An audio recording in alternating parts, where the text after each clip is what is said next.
Welcome to the Nightly Rant with your hosts, Mike and Torya. This is the show where we examine society from a sarcastic point of view. If you like insane conversations, this is definitely the show for you. Let's get into today's topic. YPN people, I don't know about you, but I love helping out a friend. That's why I want to shout out my friend Brian Little and his podcast, Your Favorite Blockhead. This is the only show that manages to weave together peanuts and MMA into one heck of an amazing podcast. You can find Your Favorite Blockhead wherever your favorite podcasts reside and at yourfavoriteblockhead.com. Do me a huge favor and listen to Brian's show.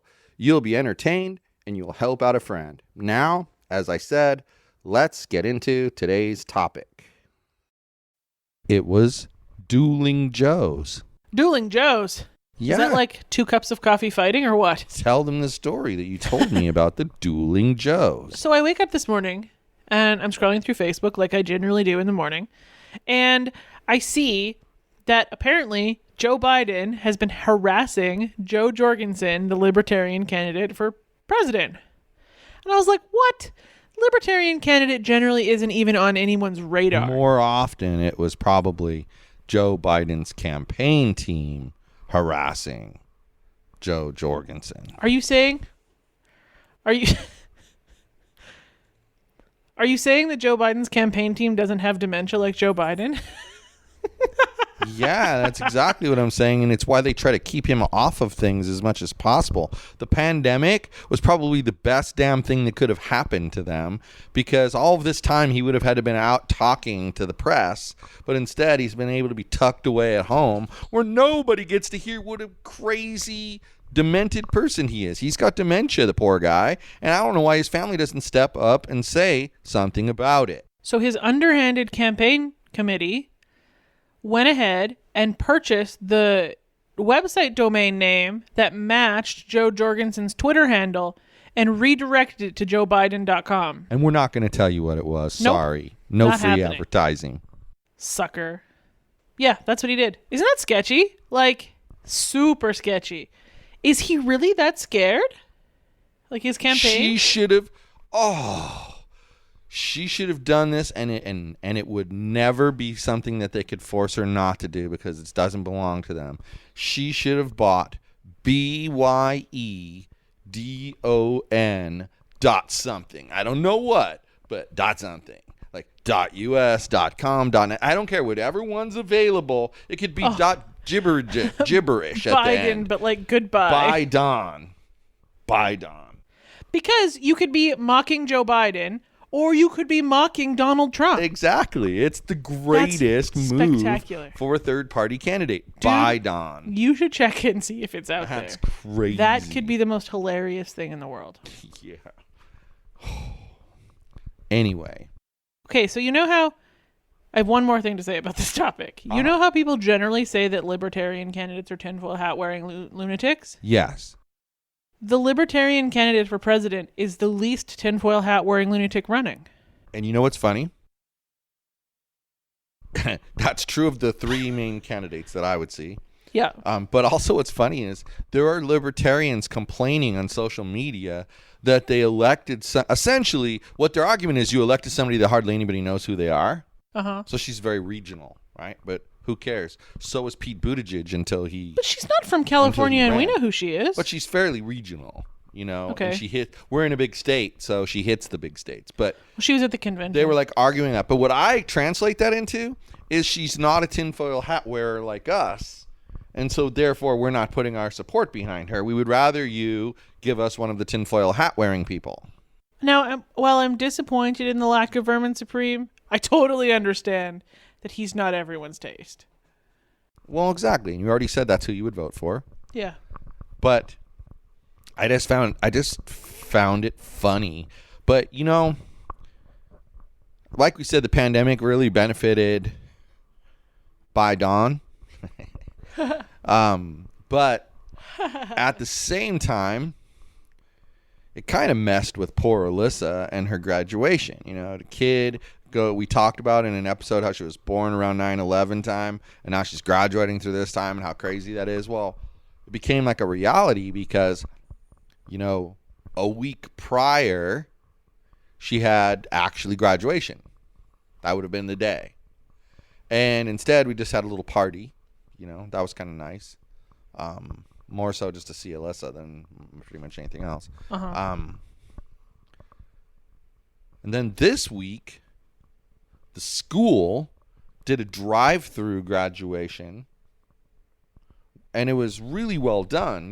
Like they blocked off the middle entrance to the school. You came out the far entrance. You went around. So it was like the best they could have done? Yeah, then they had like PTA had like the mugs. They were right there. You give them your name. They give you the mugs. You turn around the corner. They had the yearbook.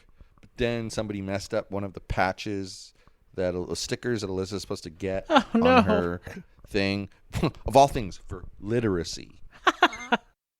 And... oh, shit. That's funny. So she has to get in contact with somebody. But it's just a stamp that they put on there. It's not a big deal. But then you go through. Then they ask your first name and your last name. And then as you're driving through, they say their name, and then teachers are cheering on the side and clapping. So what I'm getting at is they did the best that they possibly could. Well, and now, tomorrow, she has a virtual graduation for an hour. That's going to stream live on YouTube. Is it only an hour? They just sent a text with the schedule of what schools are what hour. So she's only an hour. Wow. Good. But the live stream is like 8 hours because they're doing a crap load of schools. And what time is her school? 1 o'clock? 11 o'clock. I'll let you know later. I didn't look at that closely. And I just think that, like, back to the drive-through one, it was like Ash had said about, having the boo-hoo-hoos. I kind of felt the same way. I was really choked up, because I think back to when she was born. And come forward, it's like weird. Do you think I understand how you're feeling about that kid that you were there when they were born, graduating in the year 2020? Yeah. It's just weird. It's really weird. Why do I understand? Because my nephew is in the exact same boat. Yeah, true, right? And isn't he a little older than her? No, he's a month younger. Oh, really? So he's in February. February 2nd. Huh. Almost exactly a month. That's interesting. Yeah. Well, yep. And then like you said, then they're going to have the online streaming graduation. And that's pretty crazy that they only get, if you think about it, if they've only got an hour, how much actual content of each student are they going to display? I'm going to guess that the hour is an estimate because some schools are bigger than others and they all got an hour, and that you need to tune in at approximately your assigned time for it to maybe begin right around there. For example, you think they'd actually let it go longer? Where is Hope High School? Hell if I know. That's one of the ones on the list. Huh. I would guess that their graduating class is teeny tiny compared to the bigger high schools in the district. Yeah, they would need an hour. So that's what I think is going to happen. Yeah, maybe. I mean, I think it is nice that they've put in the effort, and they could have very easily just said, you know what, we're having the virtual graduation. Screw it. We're not going to, worry about anything else. Yeah. But then schools are doing this, and it seems to be like a district-wide thing that schools are doing these drive-through graduations. And originally they were going to let the kid get out of the car, but instead the picture with the principal was taken through the window. That's so dumb. It was so weird. Well, it's just like the photograph I originally got with Alyssa was just me in the front seat of the car and her in the back seat of the car. Yeah. Just ridiculous. I mean, it's just, it's these times have really messed us up on little social things like that. Like, I wonder how many people were scheduled to have already been married by now but had to postpone it because... I saw a post from that okay, you remember that funky little wedding chapel place that was right next to... Apparently, they had 2 weddings booked per weekend through the entire pandemic. Had to get canceled. So if you think about the pandemic's been 10 weeks, then That's 20 people just at that one little location that haven't been able to get married. You know, you sent me this schedule and it doesn't make any sense. I know. I think we'll have to talk about it later because I think I might know what's wrong with it. Interesting. All right. Doesn't make any sense. But I think that the bottom line is what I've learned through all this is life is what you make it. You can boo-hoo-hoo all you want. Life is just a box of chocolates. You never know what you're going to get. You can yell and scream and complain that you're getting screwed over and it's not fair and all of that. But it's what you make it. I mean, this is what we're given. It's this or nothing. Would I want more? Of course I would. But it's this or nothing. This is better than nothing. And again, to the people who are on the staff, you all just went above and beyond. Like that meant a lot to everybody that you went above and beyond for the students. It shows how much you care about the students and understand what they're going through. You didn't boo-hoo-hoo about your situation. Instead, you made sure you put some effort into the kids' situation. Yep. I think that's awesome. It Whoop, just whoop. says so much. Go so team, go. Kudos to that. So, that's where life has taken us in the last couple months, is to this really weird social place. And like you say, all of those weddings canceled. And I'm sure at first they were like, oh, it'll just be for a month. We'll reschedule and it'll be fine. It'll only be for a month. Can you imagine the rush on wedding venues when this shit's all over? It's going to be effing crazy. Probably, can you imagine the rush on wedding venues starting right now? Because now things are opening up. Like Hawaiian Gardens put on their Facebook page today that all barber shops and restaurants are allowed to be open. LA County. Oh, well, that's good. It's about time. Yeah. So that widely opens up our options of places to consume things. And go to edible. And just be at. Yep. Yeah.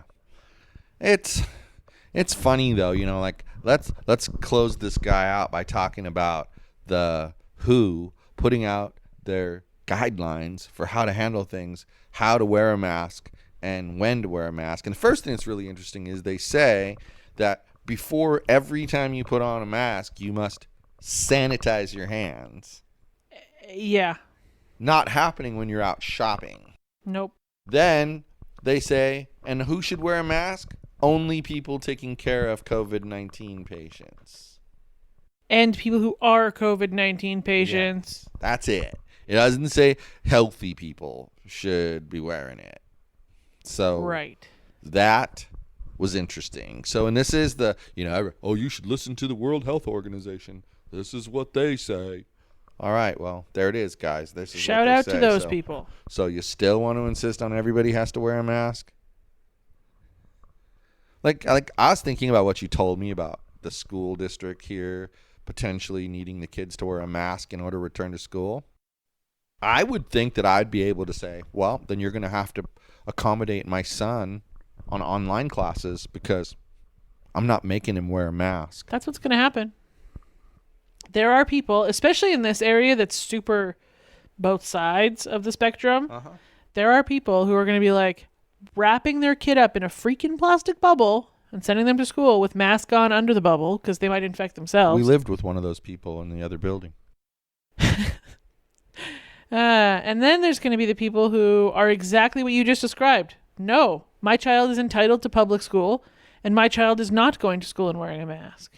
Now, I'm not going to say whether that's a situation here or not, but like I could react the way I actually feel, or I could be a real jerk and react stronger or weaker than I actually feel. But I'm not going to say which way I'm leaning on that. I'm just going to tell you what I would say.